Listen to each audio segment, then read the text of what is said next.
ஓம் சாய்ராம். எனதருமை பிள்ளையே, பொய்யான இந்த உலகத்தினில் எல்லோரும் தனக்குள் இருக்கும் பல விடை தெரியாத கேள்விகளுடனேதான் வாழ்ந்து வருகின்றனர். ஆழமாக எதையும் யோசிப்பதை விடுத்து உன் சிந்தனை உன் வெற்றியில் உயிர் மூச்சாக இருக்கட்டும். நான் தான் ஏற்கனவே சொல்லி இருந்தேனே, உனக்கு நடக்கும் அக்கிரமங்கள் என் அனுமதியோடு தான் நடக்கிறது என்று. சில தவறுகளை நீ மீண்டும் மீண்டும் செய்கிறாய். அதை திருத்திக் கொள்ளாதவரை உன்னிடம் இந்த பிரச்சனைகள் மீண்டும் படையெடுத்து கொண்டுதான் இருக்கும்.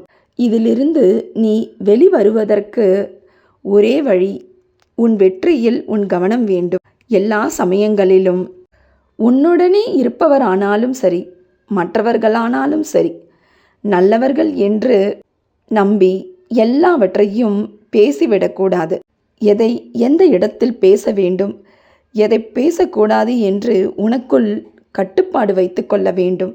யாரும் உன் போல் நல்லவர்கள் இல்லை. நீ நல்லவராய் இருப்பதால் தான் மற்றவரை விட உனக்கு சோதனைகள் அதிகமாய் உள்ளது. எதையும் கண்டும் காணாமலும் செல்வதுதான் உனக்கு நல்லது. உன் முன்னேற்றம் மிகவும் அவசியமானது. உன்னை இந்த பிரச்சனைகளிலிருந்து மீட்டெடுப்பது என்னை நானே மீட்டெடுப்பதற்கு சமமாகும். உன் முன்னேற்றம் மிகவும் அவசியமானது.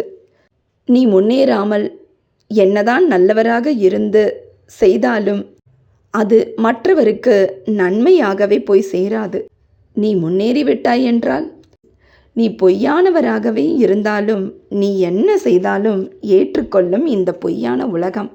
ஒரு அடி கூட என் முன்னேற்றத்திற்காக எடுத்து வைக்க முடியவில்லையே சாயப்பா என்று என்னிடம் கதறுகிறாய். ஆனால் நீ ஒரு உண்மையை புரிந்து கொள். அந்த ஒரு அடியை நீ எடுத்து வைப்பதற்காக நானும் உன் கர்மாவோடு போராடி கொண்டிருக்கின்றேன் என்று. உன் பேச்சில், உன் வார்த்தையில், உன்னை சுற்றி இருப்பவர்களின் நடவடிக்கைகளில் கவனம் இல்லாமல் இருந்ததால்தான் இத்தனை பிரச்சனைகளையும் நான் அனுமதித்தேன். இவர்கள் நல்லவர்கள், இவர்கள் நல்லவர்கள் என்று நீதான் நம்புகிறாய். இதையெல்லாம் நான் ஏற்கனவே சொல்லும்போது உதாசீனம் படுத்தினாய் அல்லவா? அப்பொழுதே கேட்டிருந்தால் பிழைத்திருப்பாய். இப்போது அழுது கொண்டிருக்கின்றாய் தேவையில்லாமல். இனியாவது நீ சுதாரிப்பாக இருக்க வேண்டும். உனக்கு எல்லா விஷயத்திலும் விழிப்புணர்வு அவசியம். ஏனென்றால் நீ சாய்பிள்ளை, மற்றவர்கள் அப்படி இல்லை.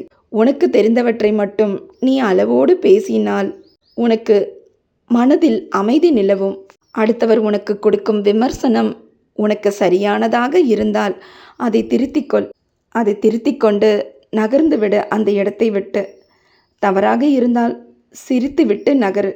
பரம்பரை பணக்காரர் கூட இப்போதெல்லாம் அதிகம் ஆடுவதில்லை. பாதியில் பணம் பார்த்தவர்களின் ஆட்டம்தான் அடங்குவது இல்லை.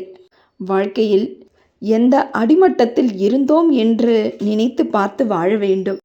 இன்று உன் கையில் இருக்கும் பணம் நாளை வேறொருவர் கையில். பணம் நிலைக்காது, குணமே நிலைக்கும். வாழ்க்கையில் நடிக்க கற்றுக்கொள். அழ வேண்டிய இடத்தில் அழுகை வரவில்லை என்றாலும் அழுதுவிட வேண்டும். சிலரின் மேல் கோபம் இருந்தாலும் அவர்களுடன் சிரித்து பேசு. ஏனெனில் இங்கு எல்லாம் நடிப்புக்குத்தான் காலம். உண்மையானவர்களை ஒதுக்கி வைப்பார்கள், ஏளனமாய் பேசுவார்கள். அதனால் நடித்து விட்டு போய்விடு. உன்னை காயப்படுத்தாமல் உன்னை நான் முழு மனிதனாக, என் பிள்ளையாக மாற்றுவது எப்படி? உன்னை விமர்சனம் செய்பவரிடம் இருந்து விலகியே இரு. அதற்காக நீ உன்னை தாழ்த்தி கொள்ள வேண்டாம். பயப்படாதே. நான் உனக்கு எந்த தீங்கும் நேரிட விட மாட்டேன். என் பக்தர்களுக்கு தீங்கு நேரிட விடவே மாட்டேன். என் பக்தர்களை நானே கவனித்து கொள்ள வேண்டும். ஒரு பக்தன் விழும் நிலையில் இருந்தால் நான் 4 கரங்களை அத்தருணத்தில் நீட்டி காப்பேன். அவனை விழவிடவே மாட்டேன். இந்த அதிர்ஷ்ட ஆந்தையை தொட்டாயா? தொட்டுவிட்டு தானே என் தெய்வ வாக்கை கேட்க வந்தாய். இன்னும் 3 நாட்களுக்குள் உனக்கு தேவையான பணம் கிடைத்து உன் பிரச்சனைகள் தீரும். கடைசி நிமிடத்தில் கூட எதுவும் இங்கு மாறலாம். நீ கடைசி நிமிடத்தை எட்டிவிட்டாய். பயப்படாமல் இதிலிருந்து என் கைப்பிடித்து என் நாமம் சொல்லி வெளியில் வா. நீ நிச்சயம் இந்த மோசமான சூழ்நிலையில் இருந்து வெளிவந்து சந்தோஷமாக உன் குடும்பத்துடன் வாழ்வாய். நீயும் உன் குடும்பமும் சந்தோஷமாக வாழ்வீர்களாக. இன்றும் என்றும் என்றென்றும் உன் சாயப்பா உன்னருகில். வாழ்க வையகம், வாழ்க வளமுடன். ஜெய் சாய்ராம்.